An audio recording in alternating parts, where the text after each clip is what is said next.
Our Aboriginal grounds go from Cannonball all the way to Kansas, all the way to the Colorado Rockies, the Yellowstone. Well, this is a Sutta version of the creation story. The Creator saw this great space, and he decided he wanted to make a place for people, for beings, a good place. He wanted to create something that was that would last forever. He laid sweetgrass in the palm of his left hand. Sweetgrass is used to purify a person when they're going to do a ceremony. This makes the ceremony very holy. And then he took a rib from his right side and he made man. As the man lay there, he reached down and took one of the man's ribs from the man's left side and made woman. He sent woman to the north because her life was going to be hard, where the cold winds come from, where the birds go to have their little ones. He sent man to the south, where thunder lives. Thunder triggers plant growth. Whenever it thunders, after a thunderstorm passes, we have to be quiet during that period of time. We have to take our rifles from the walls and put them on the floor. We cannot lay on our backs. We have to take all of the cooking utensils off of the stove. We have to chase all the dogs out of the house. We have to cover all the mirrors and all the windows, and we have to sit down during the time that thunder is making his noise. After he has passed, the children can go out the house, and the girls will jump up in the air every time it thunders and pull their hair so that their hair will grow long. They jump up. So they, after he sent them, the woman to the north, because her life was going to be hard, all of the plants that women use are taken from the north side of a hill in honor of North Woman. Her cloth is black. Women doctor people with black cloth. So they, that is our creation story.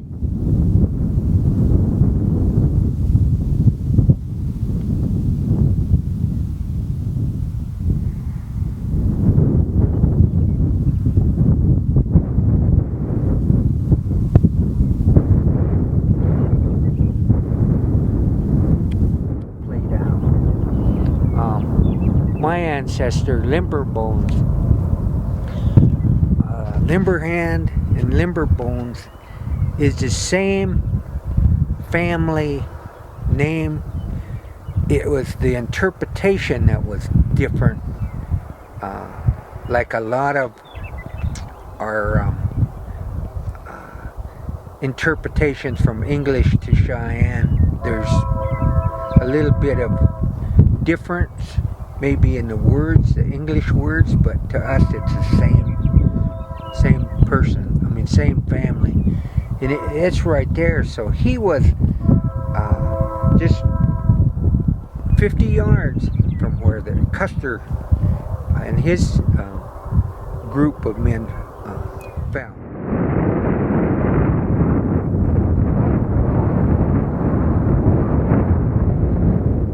In every single Cheyenne, regardless of their relationship or name, were related to the men that died here.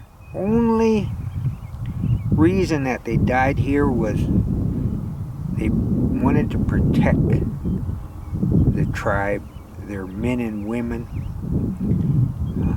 that gave so much just to be free. And that was the only reason that they were here, and the only reason that they died is they wanted to live the Cheyenne way. They wanted to be free and do as they pleased, like any other person would in this world. And throughout history, all the bad things that happened in the world, it was over freedom and the right to be free. And we weren't allowed that freedom. We were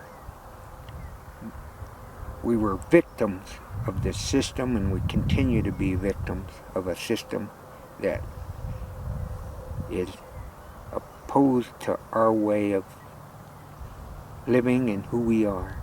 There's nothing that should have caused this. The old people say this is a bad place. People died and shed blood there for an unnecessary reason. Our grandpa, who I knew, never spoke or talked about this place.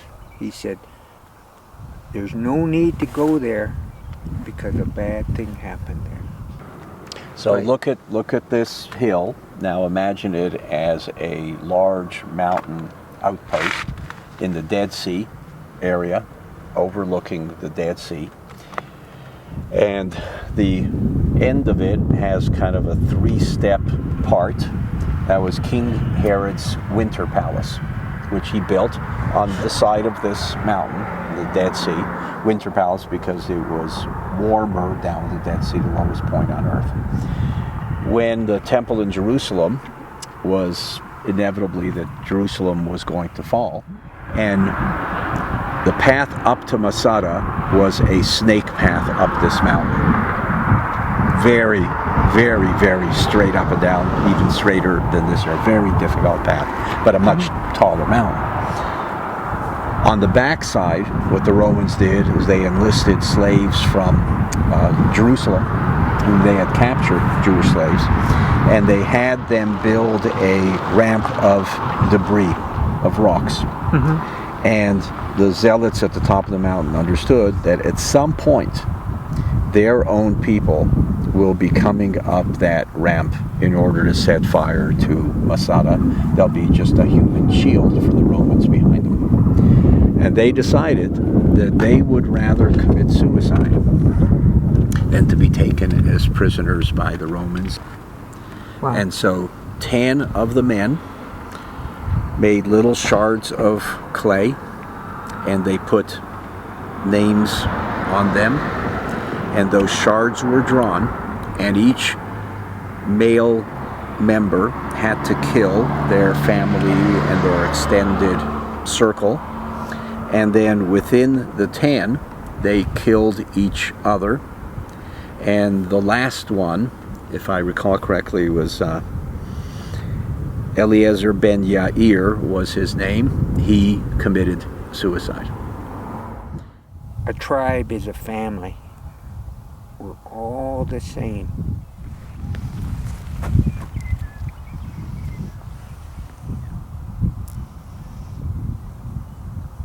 Let me do it this way.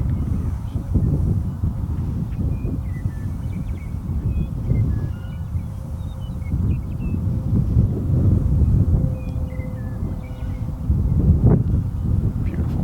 It's my way. Thank you.